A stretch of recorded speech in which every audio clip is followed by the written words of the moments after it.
bahasa berbahasa Belanda. Pada tanggal 12 November 1903, Kartini dipaksa menikah di Inggris.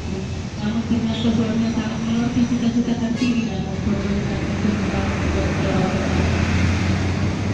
Selama pernikahan, Kartini hanya memiliki satu anak yang 4 hari setelah melahirkan anak satu-satunya di usia 25 tahun.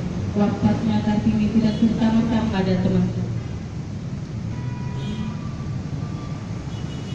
Pada teman-temannya di Eropa, yang jika diartikan secara harfiah berarti dari kegelapan menuju cahaya. Buku ini diterbitkan pada tahun bumi yang tidak dapat berbahasa Belanda. Pada tahun 1938, judul Habis Gelap Terbitlah Terang.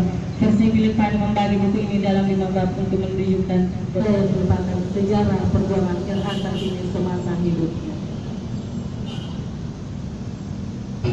Namun pada hari ini kita mengenang salah satu pahlawan nasional kita yang daerah.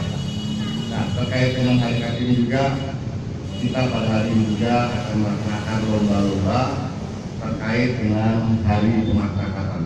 Kalau di UPC lain mungkin sudah dilaksanakan dengan olahraga, biasanya di RP dan Bukan mengadakan hari komunikasi yang sudah kita lakukan. Dan untuk hari ini di Bapak kita akan mengadakan 3 lomba. Nanti akan dipandu oleh Pak Surya, kemudian Pak Adit dan Pak Umang. Salah satunya yang sangat saya tertarik itu adalah ilmu-ilmu yang kita dapat akan berguna apabila kita tidak mempunyai budi pekerti yang baik. Saya berharap bahwa kita semua yang mengaturnya ke depan.